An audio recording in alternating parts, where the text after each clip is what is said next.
하루 10분 디지털 경제 뉴스 디지털투데이 데일리픽입니다.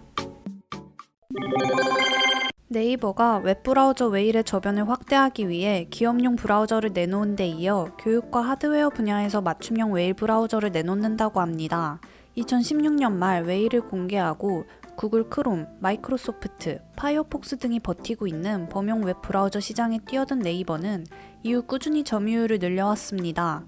최근에는 웨일 기반 교육 플랫폼 확산을 위해 웨일에 최적화된 노트북인 웨일북, 태블릿 웨일탭을 네이버 브랜드로 제공한다고 합니다. 웨일북과 웨일탭은 온 오프라인 학습 환경에 최적화된 기기로 다음 달 중 출시됩니다. 이 제품은 외부 업체가 생산하지만 네이버 이름으로 판매하며 다양한 학습 콘텐츠를 제공하는 마켓플레이스 웨일 스토어 서비스도 시작합니다. 하드웨어와 소프트웨어를 모두 아우르는 네이버의 행보는 크롬 브라우저에 최적화한 크롬북을 내놓아 미국 교육 시장을 공략한 구글을 연상시킵니다. 인터넷 시장 조사 업체인 스택카운터에 따르면 국내에서 네이버 웨일은 스마트폰 2.23%, PC는 4.54%를 차지하고 있습니다.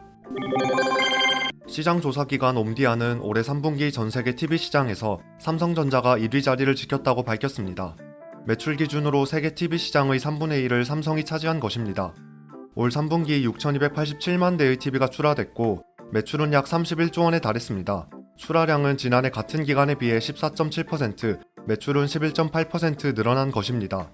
특히 삼성전자는 출하량이 39% 늘어난 1,485만 대, 매출은 22% 오른 10조 3,500여억 원을 기록해서 매출 기준으로 세계 시장 점유율 33.1%로 역대 최고치를 기록했습니다. 고급 기종인 OLED TV는 3분기 93만 대가 판매돼 전년 대비 40% 가까이 판매가 늘었습니다. LG전자는 50만 대, 소니는 23만 대를 판매해 3분기까지 누적 OLED 판매량은 총 212만 대가 넘었습니다. 삼성전자는 내년부터 QD OLED TV를 본격 선보인다는 계획 아래 13조 원 규모의 투자를 진행하고 있습니다. 아울러 마이크로 LED 기술 또한 차세대 주력 TV 기술로 개발 중입니다. 경제 매체 비즈니스 인사이더가 미국 노동부에 제출된 급여 데이터를 바탕으로 집계한 연봉 순위가 발표됐습니다.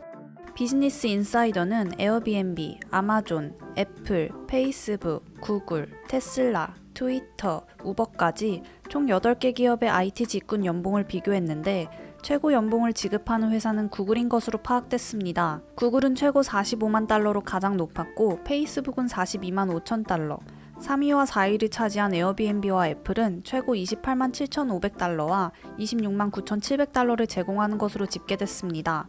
평균 연봉 수준 비교에서는 에어비앤비가 22만 9,900달러로 가장 높았고 구글과 페이스북이 각각 2위, 3위로 20만 달러를 웃도는 돈을 연봉으로 지급하는 것으로 파악됐습니다.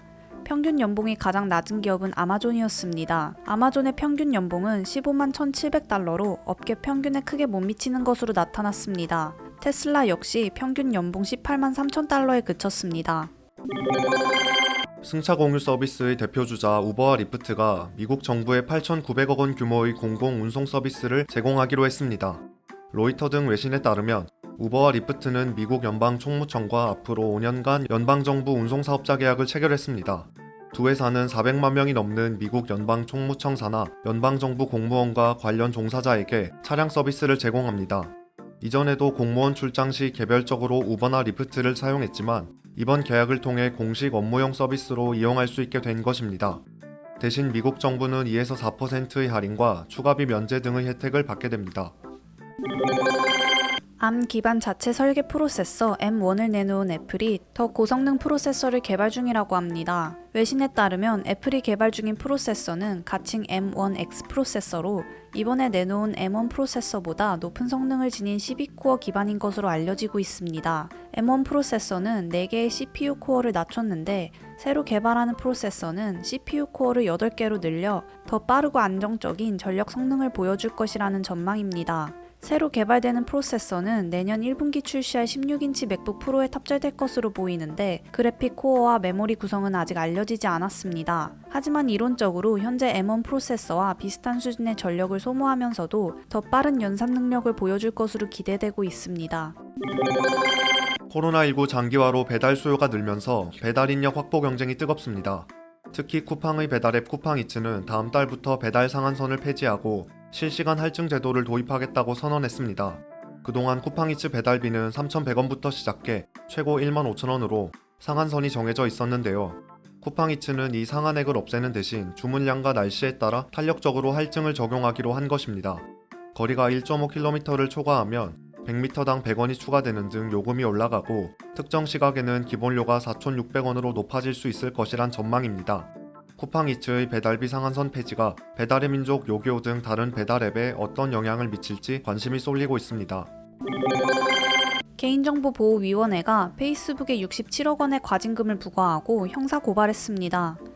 개인정보보호위원회는 이용자가 페이스북에서 다른 서비스를 이용할 때 본인 정보와 함께 해당 이용자의 페이스북 친구 정보까지 동의 없이 제공됐다고 지적했습니다. 개인정보보호위원회는 이런 위반 행위가 2012년 5월부터 2018년 6월까지 약 6년간 이어져 최소 330만 명 이상의 개인정보가 제공됐다고 밝혔습니다. 다른 사업자에게 제공된 개인정보 항목에는 학력, 경력, 출신지, 가족 및 결혼, 연애 상태, 관심사 등이 포함돼 있다고 합니다. 개인정보보호위원회는 조사 과정에서 페이스북이 자료를 거짓 제출하거나 불완전한 자료를 제출하며 조사를 방해했다고도 지적했습니다. 이번 조처는 올해 8월 출범한 개인정보보호위원회의 첫 제재이자 해외 사업자를 고발하는 첫 사례로 남게 됐습니다. 페이스북 측은 이 처분에 관해 위원회의 형사고발 조치는 유감이라며 결정 내용을 상세히 검토할 방침이라고 말했습니다.